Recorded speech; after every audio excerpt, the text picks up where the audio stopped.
To a lot of people, ambition is kind of a mystery.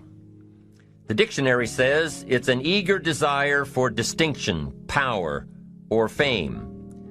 But what does that really mean? Well, let's start with the word eager.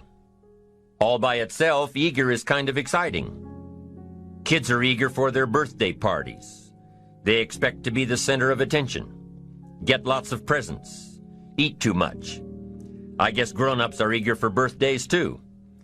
Unless, of course, they're embarrassed that the number of candles on the cake outnumber their achievements. But we can be eager to see a ball game, eager to see our kids in a dance recital, eager to see an old friend, eager to shop for a new car.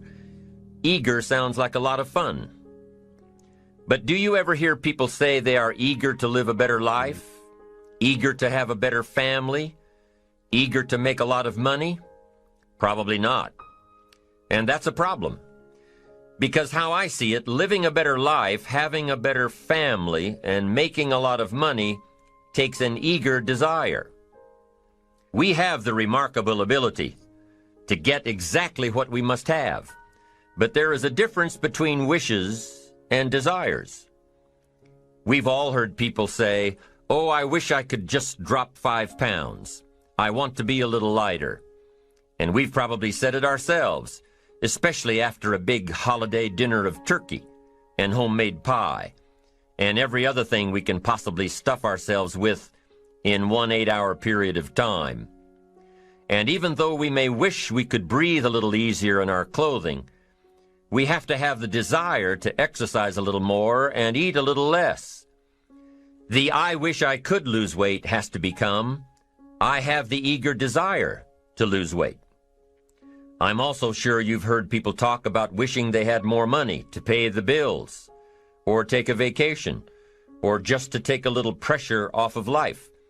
But before their lifestyle can change, their wish needs to become a desire. If they really desired change, they wouldn't spend their evenings just watching TV and wishing they were doing something more. The backbone of an eager desire to change is discipline. True ambition is disciplined, eager desire. It's that little part within us that says, if I want to be ready for that meeting tomorrow, I need to finish preparing for it today. If I want to make sure I can pay for my kids' college education, I need to start saving today. If I want a better life tomorrow, I need to start working on it today. Ambition is a minute-by-minute, day-by-day mentality. To have the ambition to work towards a better family life, a newer car, a bigger house, a financially secure future, you have to live it every moment. If living a successful life was easy, I'm sure more people would be successful. If just being ambitious was enough, I'm sure all of the broke and perplexed people in the world wouldn't be broke and perplexed. While most people spend most of their lives struggling to earn a living, a much smaller number seem to have everything going their way. Instead of just earning a living, the smaller group is busily working at building and enjoying a fortune. Everything just seems to work out for them. And here sits the much larger group, wondering in awe on how life can be so unfair, complicated, and unjust.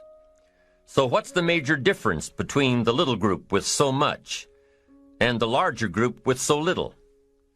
Despite all the factors that affect our lives, like the kind of parents we have, the schools we attended, the part of the country we grew up in, none has as much potential power for doing good as the ability to dream. Dreams are a projection of the kind of life we want to lead. Dreams can drive you. Dreams can make you skip over obstacles. When we allow our dreams to pull us, they unleash a creative force that can overpower everything in our way. To unleash this power, though, your dreams must be well defined. A fuzzy future has little pull power. Well-defined dreams are not fuzzy. Wishes are fuzzy. To really achieve your dreams, to really have your future plans pull you, your dreams must be vivid. If you've ever hiked a 14,000-foot peak in the Rocky Mountains, one thought has surely come to mind. How did the settlers of this country do it? How did they get from the East Coast to the West Coast? By foot. Carrying one day's supply of food and water is hard enough. Can you imagine hauling all of your worldly goods with you? Mile after mile, day after day, month after month? These people had dreams, big ones. They had ambition. They didn't focus on the hardship of getting up the mountain. In their minds, they were already on the other side. Their bodies just hadn't gotten them there yet. Despite all of their pains and struggles, births and deaths along the way, those who made it to the other side had a single vision: to reach the land of continuous sunshine and extraordinary wealth. To start over where anything was possible, where everything was possible. Their dreams were stronger than the obstacles in their way. You've got to be a dreamer. You've got to see the future finished in advance. You've got to see California while you're climbing 14,000-foot peaks. You've got to see the finish line while you're running the race. You've got to hear the cheers when you're in the middle of a monster project. And you've got to be willing to put yourself through the paces of doing the uncomfortable until it becomes comfortable. Because that's how you realize your dreams. Our great country was founded with dreams. They've always been important. Dreams are what caused thousands of people to leave their homes and families and start over in a land where anything was possible. To this day, dreams continue to bring people to our land of opportunity, to a country where you can start with little and end up with a lot, to America. Don't you sometimes wonder why so many immigrants who come to America can build a new life and a fortune while many of the people who were born here are barely surviving? They have a dream, a defined goal, ambition. Aside from the pioneers that crossed the prairies and the mountains to reach their vision of hope and future promises, there are other amazing examples of how ambition has shaped America. Take Ben Franklin, for instance. When most people think of Ben Franklin, they remember the kite and the lightning bolt and the discovery of electricity. What a lot of people may not know is that Ben Franklin was one of the first writers to address self-making. When Franklin started Poor Richard's Almanac in 1732, he used the blank spaces between the crop data and the weather information to insert clever bits of moral and practical advice. I'm sure you've heard the saying, fish and company start to stink in 3 days. Well, that was one of hundreds of Ben Franklin's comments on life. Another was, diligence is the mother of good luck. You know, it's amazing how hard-working, smart-working people have all the luck. We sometimes hear of a brand-new musical group, an overnight success. They must have been in the right place at the right time, knew the right people, had a friend to help them out. But if you've ever watched an interview with some of these folks, you'll probably hear that their overnight success took several years. Diligence is the mother of good luck. Now, in addition to these witticisms, Ben Franklin gave us 3 principles of success and ambition that have withstood the test of time. Number 1, happiness doesn't come from big pieces of great success, but from small advantages hammered out day by day. What Mr. Franklin is saying here is that we must be happy with what we've got when we're in pursuit of what we want. Too often we say, oh, I'll be happy when I just get that promotion. I'll be happy when I just land that contract. I'll be happy when I just have more money. I'll be happy when I just what? You won't be any happier when you reach your goals than you are right now. It just doesn't work that way. Abraham Lincoln said it best. He said, you'll be as happy as you make up your mind to be. Right now, whether you're on your way, whether you've already gotten there, you'll be as happy as you make up your mind to be now.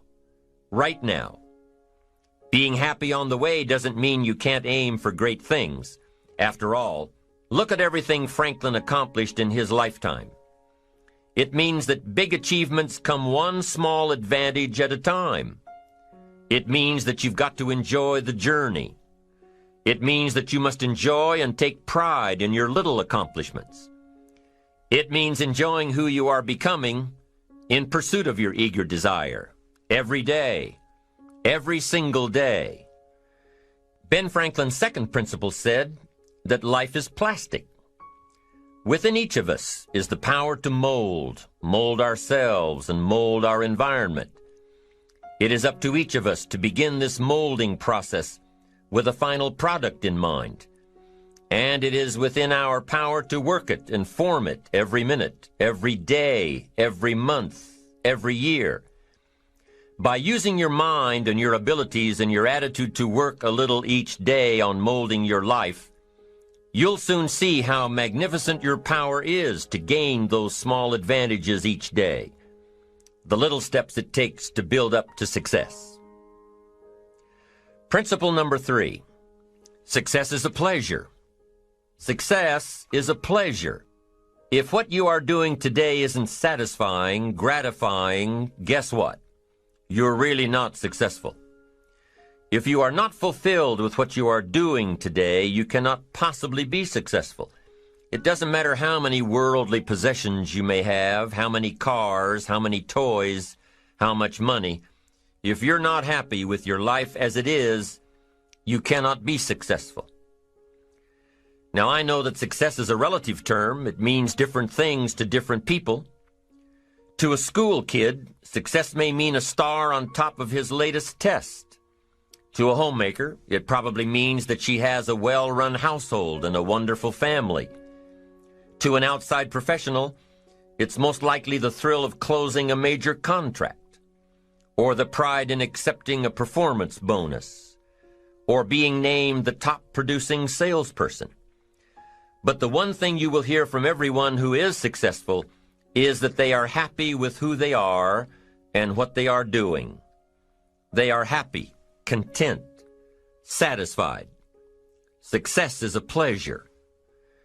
What have you done today that makes this day successful? Think about it and write it down. If at the end of the day you can jot down the things that have made it a good day, you will soon see patterns forming. This really is a good habit to get into. When you can see a pattern of pleasure, you'll know you're on the road to success. So take note of Mr. Franklin's 3 principles of success and ambition.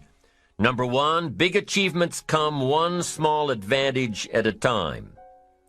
One step at a time, one day at a time. Number 2, you have the power to mold your life, to make it whatever you want, to shape it and reshape it. And number 3, success is measured through pleasure. This is the key one. Success is measured through pleasure. You've got to be happy along the way. You've got to learn to give yourself a pat on the back. Good job, you need to tell yourself. I'm proud of me today. You've got to be happy. You've got to learn to enjoy the process. These are really common sense ideas. They're practical, and William James agreed. He's another American great, one of the most notable philosophers and psychologists in our history. And he founded a philosophy called pragmatism. To be pragmatic is to be practical, to test the validity of a concept by its practical results, to actually question something and rate its usefulness by what it can do for you, to hear a method of doing something and figuring out if it's even worth your while. One of the issues Mr. James dealt with in his lifetime was, what does it mean to be a success, a significant person? After years of pondering this question, William James described success as a combination of 2 things. Number 1, an inner ideal which is followed persistently with courage. And number 2, outer achievement related to that ideal. Let's go back to number 1, an inner ideal which is followed persistently with courage. I take that to mean defining a goal and having the resolve to complete it. No matter what, I'll do it or die. Promise yourself you'll read the books until your skills change. Go to the seminars until you get a handle on it. Do it until it makes sense. Practice it until you've got it right. Don't give up until you get where you want to be, however long that is. Step by step, piece by piece, book by book, seminar by seminar, do it until. Go for it. Until is a very important word. It's magic. It means that you'll never give up. Don't miss the chance to grow, to pay the price. Until you learn, change, grow. You'll discover some of life's great treasures when you pay that price. William James' second part to success dealt with the outer achievement related to that ideal. You need both aspects to really be a success. But what Dr. James realized about his philosophy of success was that the first part is indeed more important than the second. Going for it. As long as you're working toward your inner goal, your dream, then success is possible. But once you give up your inner vision, then you can never become successful. You never will become successful. Until doesn't even matter. Now, maybe the person who's been working on a project for 10 years can be successful in his own right, if he's honestly working toward it, doing everything to make himself worthy of reaching the dream, really happy with where he is, doing it until. Then maybe he is a success. It's a personal thing, going for it one step at a time. Going for small accomplishments along the way for however long it takes. So let's think about this for a moment. What outside evidence or results or proof can be seen when you accomplish your goals one step at a time? You'll start to see things change around you, little things, not major things, but little everyday things, things you may not even notice unless you are paying attention. If you're one of those who'd rather stay up late and get up late, only to discover that your workplace doesn't fit your schedule, and you roll out of bed cursing the alarm clock every morning, maybe you could start with the little change of going to bed half an hour earlier than normal. And maybe you'll see, in time of course, you can't train your body overnight, maybe you'll find out that you jump out of bed in a better mood, and that your day will start better, and that you'll get more done, and that the people around you that caused you problems aren't so hard to work with after all. It all starts by making one little change and adding to it every day. You see, you can't change what's going on around you without first changing what's going on within you. Start changing how you look at mornings, and sure enough, people will start changing how they look at you. When you start changing how you think, how you act, how you treat others, how you treat yourself, when you start responding instead of reacting to life, life will start responding to you. I'm telling you that you can do it with your lifestyle. You can do it with your sales career. You can do it with your management career. You can do it with any part of your life. If you are looking for equities unmatched, don't curse the only thing you have, seed and soil, sunshine and rain, miracle and seasons. But start processing things like we're covering in this program, and change will take off for you. You cannot believe what can happen in such a short period of time. So you ask yourself, what small changes can I start making today? Well, you can start in your car on your way to work. If you're sitting on the highway, stop and go traffic, moving at about 15 miles per hour tops, look at the guy or the lady sitting next to you and give them a smile, or thumbs up, or even wave.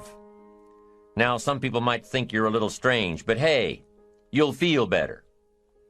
And tomorrow, when you get into the office, how about a big cheery hello to the people at the front desk and everyone you see on the way to your office? And when you get home tonight, how about giving your wife or husband and kids big hugs instead of collapsing on the sofa? When you start with the little things that make others happy, improve their day, you'll find that these little things add up to big ones.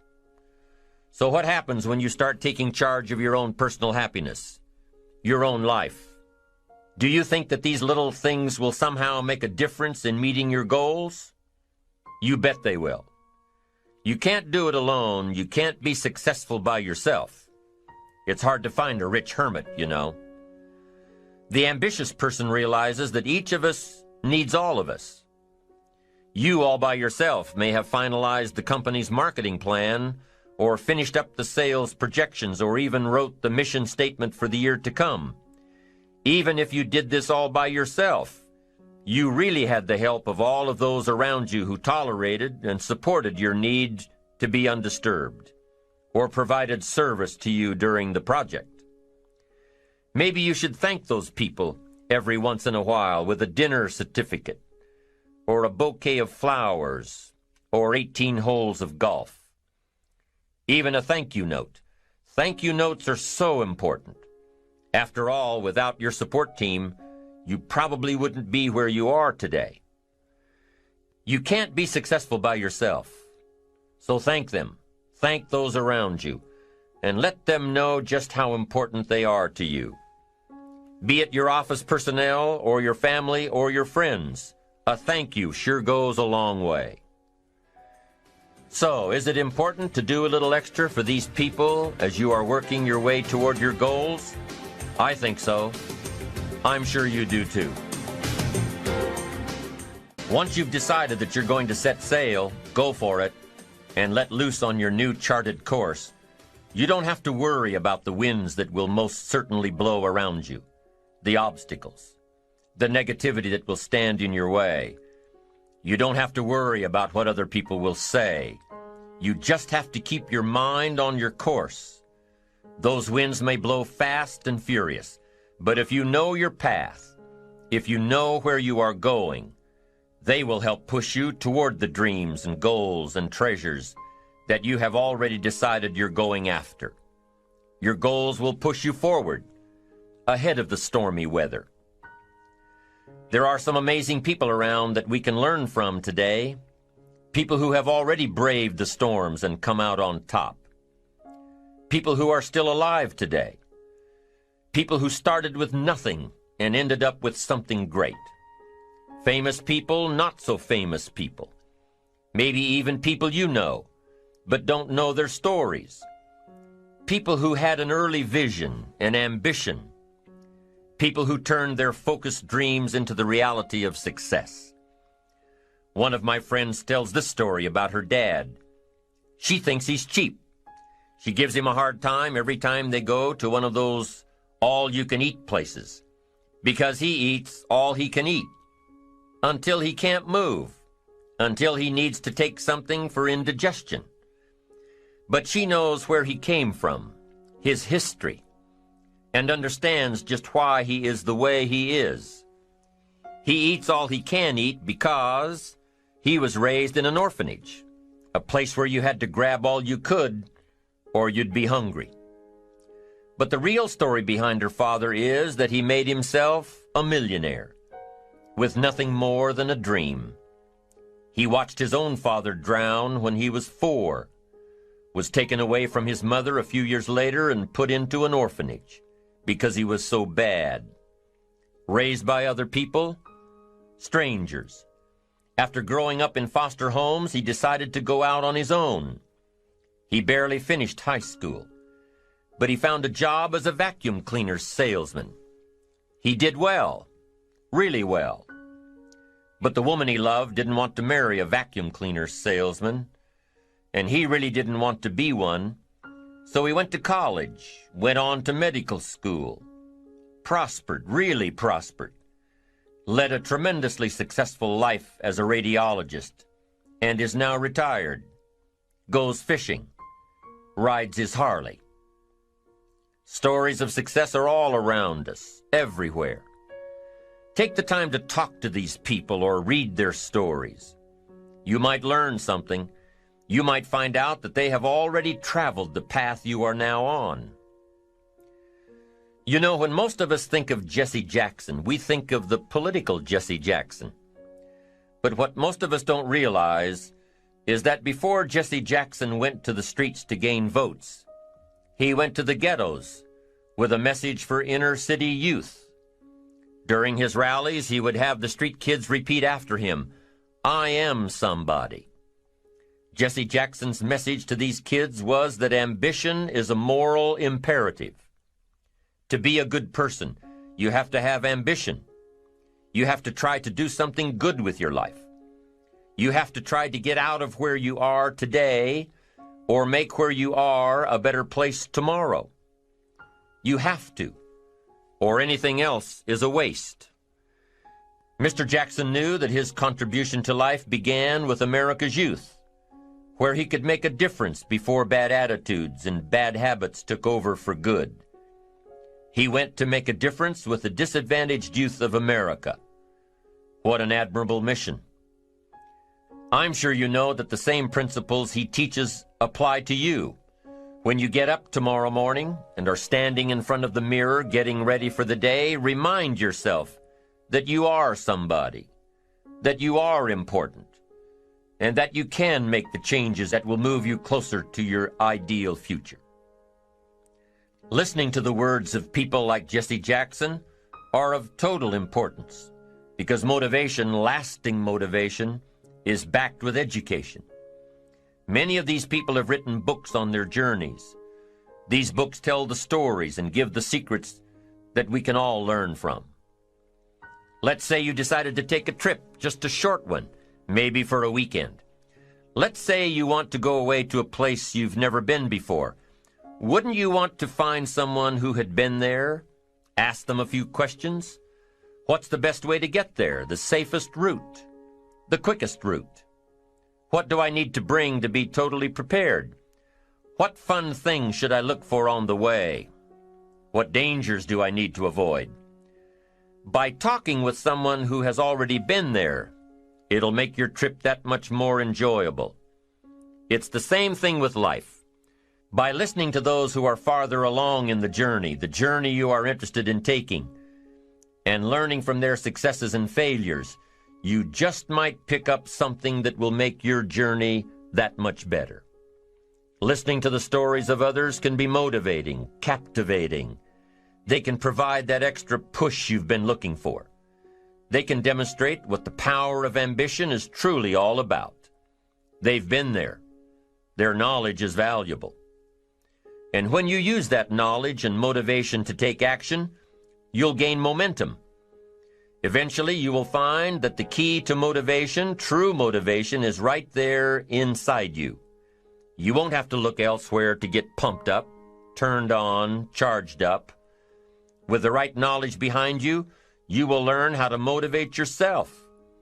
With the right knowledge, you will find yourself becoming inspired on your own, by your own learning, by your own discovering. You won't have to hope that somebody comes along to turn you on in the morning. They might not show up. You'll find that your journey of pursuit is the best alarm clock in the world. Joseph Epstein wrote a book called Ambition. In his book, Epstein defines ambition as the fuel of achievement. He says that everybody has a need for achievement, to do well, to get somewhere in life, to be better, to achieve. Achievement means moving forward. And in order to move forward, you must be motivated, inspired, ambitious. You must have dreams and goals that create ambition, good ambition, positive ambition. Now, ambition does not mean being greedy. It does not mean being selfish. It does not mean getting ahead at the expense of others. Ambition is not greed. Ambition is not avarice, an all-consuming desire for wealth. Ambition is not hoping you can win at the expense of others. Do you suppose Judas was ambitious? He ended up with 30 pieces of silver, a fortune in those days. Was Judas successful because he had all that money? No, Judas sold out. Was Judas happy when it was all over with? No. The money didn't make him happy. What he did to get the money certainly didn't make him happy. What Judas became in the pursuit of his fortune caused him to end his own life. What drove him was not ambition. Ambition is not greed. Ambition is an eager desire to achieve, an eager desire to get ahead in life, to do more for your family, to prosper in health, wealth, and relationships. Now, desire does not always translate into ambition. Desire is what you want for yourself. A bigger house, a better car, a fatter bank account, a better life. I desire to have these things. Ambition is how you get there. Desire is sometimes healthy. Desire is sometimes unhealthy. Desire might say, I want the tallest building in town. The destructive side of desire might urge you to tear all of the other buildings down. I guess that's one way to do it. You might get away with tearing down the first one and maybe the second one. But in your desire to tear them all down, sooner or later, some guy is going to be standing out in front of his building saying, I'm on to you. Get out of here. And pretty soon you're no longer known as a builder. You're known as a destroyer. Now, the second way to have the tallest building in town is to see it, dream it, and plan it, and put your team on it, work on it. Go through all of the steps to get there. Do it right. Have the ambition to be the owner of the tallest building in town, and go through all of the right steps to get there. If you really want it, and have the skills to do it, and the patience to weather all of the storms, your ambition will lead you there. Having the ambition to do what it takes to get you where you want to go is good. Ambition is creative and constructive. Ambition is an expression. It's something inside of you want to express in a positive way. I'm sure you have dreams of accomplishing great things.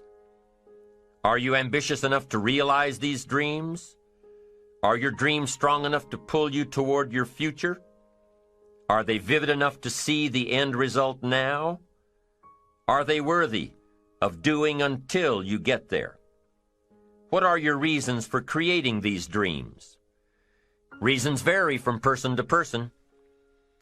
I bet if you did a little soul searching, you could come up with a fairly strong list. The list of reasons. Why is it so important to achieve these dreams? What are you trying to express? These reasons for accomplishing great things are different for everybody. There are personal reasons, sometimes uniquely personal reasons. Some people do well for the recognition. Some people do well because of the way it makes them feel. They love the feeling of being a winner, and that is one of the best reasons. Once in a while I hear someone say, if I had $1 million, I'd never work another day in my life.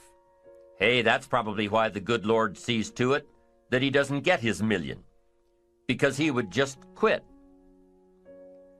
Family is another reason, a motivator for doing well. Some people do extremely well because of other people, and that's a powerful reason. Sometimes we will do something for someone else that we would not do for ourselves. I know a lady who was getting back on track from financial disaster. Even though she didn't have much of anything left, her primary motivator was to keep her daughter in private school, an expensive one of the best in the country. Although her goal was to financially surpass where she was before her economic fall, her main reason to work all of those extra hours was to give her little girl the best possible education. As you can well imagine, wanting to do something for someone else led her to all sorts of other accomplishments as well. How fortunate are the people who find themselves greatly affected by someone else. It's powerful. What has you getting up early, hitting it hard all day, and staying up late? What has you inspired? What are your reasons for doing well? What's at the core of your quest? What is the power behind your ambition? Think about it. Jot it down. Do some soul searching. Define your reasons so they will work better for you. So now we have determined that it's in your best self-interest to be ambitious. Self-interest, self-preservation. As human beings, we can't help but be interested in our own self-preservation. We can't help but be self-interested. It's one of the strongest urges we have. Interested in our preservation, interested in our development, interested in our success. There's certainly nothing wrong with self-interest, but here's the clue. Self-interest must be enlightened as to what truly serves us best. When I found out that self-interest was okay, that was a big relief to me. Now, we're not talking about selfish. We're talking about self-interest. Self-interest needs to be educated, enlightened. Self-interest is willing to be benefited by service to others, not at the expense of others. Self-interest at the expense of others starts to be greed, evil, hoping you go up as someone goes down, hoping to attain while someone else loses. I win, you lose. We call that the beginnings of evil, the dark side of our nature, wishing to benefit at the expense of others. Enlightened self-interest wishes to benefit at the service of others. A friend of mine tells this little story about a person she hears from about every 3 months or so. This guy calls to solicit money for food baskets for homeless families. She's happy to give her money to them. She was unfortunately homeless for a short period of time, and she knows the position these people are in. This group is legit. She checked them out. But after the second or third time this guy called, same guy, after the second or third time he called, she started talking to him about other stuff. Turns out this guy is broke, living in a hotel, looking for any construction job he can find. Any job at all.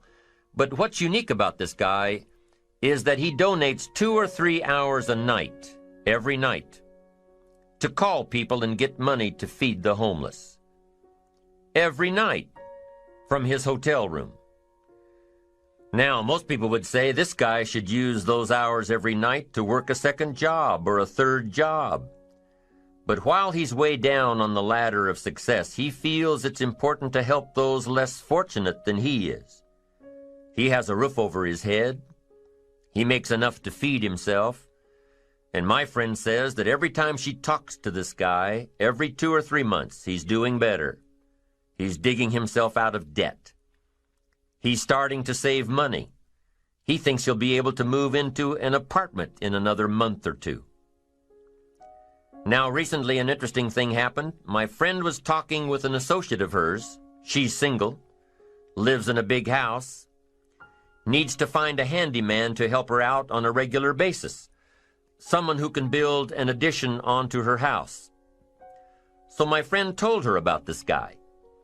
The only reason this guy ended up being hired was that my friend's associate was touched by his dedication to service, while he, himself, was down and out. Service. Success at the service of others. Now, this guy isn't rich by any stretch, but through my friend's network, he now has constant work, doing things around several people's houses. And now he's in a place of his own. And guess what he does every night? He's still making phone calls to get money to feed the homeless. What great character this man has. Enlightened self-interest leads to wealth. Self-preservation leads to poverty. Somebody says, well, I can't be concerned about other people. I have to pay attention to myself. Well, then you'll always have to. Somebody says I can't be concerned about other people's bills. I've got enough worries trying to pay my own. Well, then you'll have to worry about them for the rest of your life. The best way to get that monkey off your back is to turn your attention around. Once I understood some of this stuff, I'm telling you, it revolutionized my whole life. Now, self-interest is okay, yes, but here's what self-interest must be if you truly want to be happy. It must be enlightened. It says, don't keep your attention on yourself if you want your life to work out well. Turn your attention to others. In your own self-interest, be enlightened. Truly act in your own self-interest by making an investment in service to others.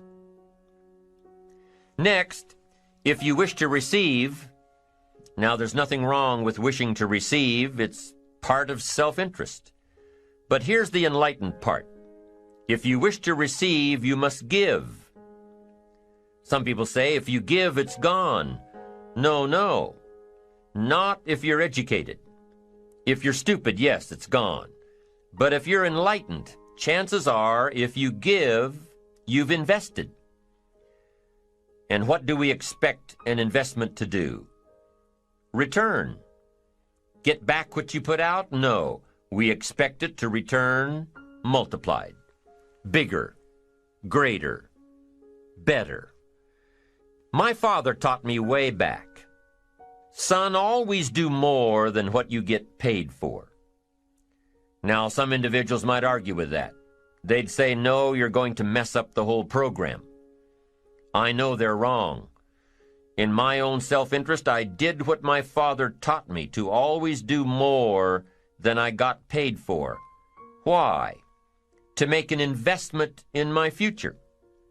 Do more than you get paid for to make an investment in your future, and it's paid off for me. If you're wanting that big promotion, are you going to go up to your boss and say, just give it to me? I'll work harder if you just give me that promotion. No, it doesn't work that way. You've got to do more in your current position so that you get noticed, so you stand out from everybody else. So the boss says, hey, we've got this position opening up, and I think we should give it to Nancy. She does so much more than we expect. Just imagine what she'll do if we give her this promotion. You've got to do more than you're paid for. You've got to. It's an investment in your future. It's one thing to make a sale. I'm telling you, if you make a sale, you'll make a living. If you go beyond making the sale and serve people by keeping in touch, calling them before they call you, writing a thank you note, sales will lead to multiple sales. You can make a fortune if the customer is well taken care of. People who are well taken care of will open doors you can't get through by yourself. All of us have found ways to make a living. What got interesting for me early on was to figure out ways to make a fortune. You'd say, well, Mr. Rohn, how would I deserve to make a fortune? It's easy. Render fortunes of service. People will do things you cannot believe for people who give them good service. Here's one of the greatest gifts you can give anybody, the gift of attention. In return, they will do extraordinary things for your career. Take you by the hand, and lead you to more people than you could meet by yourself. Always do more than you get paid for. Next, in enlightened self-interest, life responds to deserve, not need. Life responds to deserve, not need. Life was not designed to give us what we need. Life was designed to give us what we deserve. What we deserve. Once you understand that little life principle in your own self-interest, I'm telling you, it's life-changing. The ancient law does not go like this. If you need, you will reap. No, it doesn't work that way. A lot of people out there are hoping it works that way, but no, it doesn't.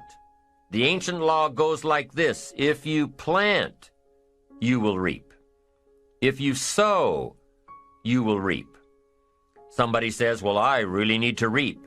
Well, then you really need to plant in your own self-interest.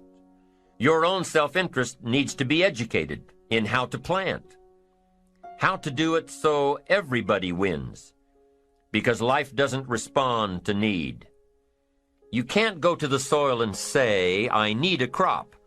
The soil just smiles at you. And here's what the soil says: don't bring me your need, bring me some seed. Bring me some effort. Bring me some discipline. Bring me some interest. Bring me some service. Bring me these things, and I'll return to you multiplied by 2 times, 5 times, 10 times. You can't come with need. You've got to come with seed. You've got to come with willingness. You've got to come with skills. You've got to be willing to learn, willing to change, willing to grow, willing to put yourself out, willing to stand up to the bad weather, willing to pull out the weeds, willing to nurture. That's the only way you get a return. Once you understand these principles, self-interest now truly becomes an exciting challenge, making sure everybody wins. Enlightened self-interest makes sure that everybody wins. Now here's another one. If you want to find, you must search. And if you search, you will find. In order to find, you must search. You must go to church. You must go to the seminar. You must go to the library. You've got to go to the bookstore. You've got to go to the class. You've got to go to the training. You've got to go searching. Why? If you search, you will find. You'll find ideas. You'll find inspiration. You'll find hope. You'll find contacts. But you've got to be out there, on the search, on the look. Life reserves its treasures for those who deserve it, not those who need it. Enlightened self-interest, giving so that you will receive, searching so that you will find, making sure that everybody wins all the way around. Enlightened self-interest needs to be educated. Enlightened self-interest says, I will learn that life is not just the passing of time. I will learn that life is the collection of experiences, ups and downs, highs and lows, laughter and tears. You must decide to act. You must have the discipline to act. Now here's what's important about discipline. One discipline affects another discipline. All disciplines affect each other. In fact, here's a good philosophical phrase. Everything affects everything else. Nothing stands alone. Don't be naive and say, this doesn't matter. Of course it matters. It all matters. Some things may matter more than others, but everything matters. If you'd rather sleep in than go for a walk around the neighborhood, pretty soon it will matter. If you'd rather spend your money instead of saving it, pretty soon it will matter. If you'd rather put off a letter to an old friend instead of corresponding regularly, pretty soon it will matter. If you'd rather work late every night instead of going home and spending time with your family, pretty soon it will matter. It all matters. Every letdown affects the rest. If you won't walk around the block, you probably won't eat right. And you probably won't buy the books. And you probably won't attend the seminars. And you probably won't spend your money wisely. And after years of this, it all adds up. So the key to reversing this process is to start picking up the disciplines. It does matter. It all matters. Now, here's the positive side. Every new discipline affects the rest. Every new discipline makes a difference. That's why action is so important. The smallest action, the least action. The action that you won't think will matter. It all matters. Take it. Because when you start accomplishing and the value starts to return, you'll find inspiration to do the next one and the next one and the next one. If you start walking around the block, it'll inspire you to start eating right. You start eating right, it'll inspire you to get a book. You get a book and it'll inspire you to get a journal. You get a journal and it'll inspire you to develop some skills. Disciplines affect each other. Lack affects the rest of your life. The key is to diminish the lack. One of our greatest temptations is to just ease up a bit, to do just a little bit less than you're capable of, to take a little break. Somebody says, "It'll just affect my sales." No, it'll affect your consciousness. It'll affect your philosophies. It'll affect your home life. It'll affect everything. No, you can't ease up a bit. That's what vacations are for. When you're at work, work. When you're on vacation, rest. Wherever you are, be there. If you think about vacation when you're at work, you'll surely think about work when you're on vacation. You'll just mess it all up. So be disciplined. Get involved. Do all that it takes to get the job done. Get your health back. Get your bank account where it's supposed to be. Get your family in order. Get disciplined, be disciplined every day. When you set up the disciplines that give your life structure, miracles can happen, multiplied. And I'm telling you, anybody who wants to make a drastic change in their income can do it. I was broke at age 25 and a millionaire at age 31. Everything around me was the same. I changed. I refined my philosophy. I read the books. I took the classes. Started looking at life a little differently. I'm telling you, it works.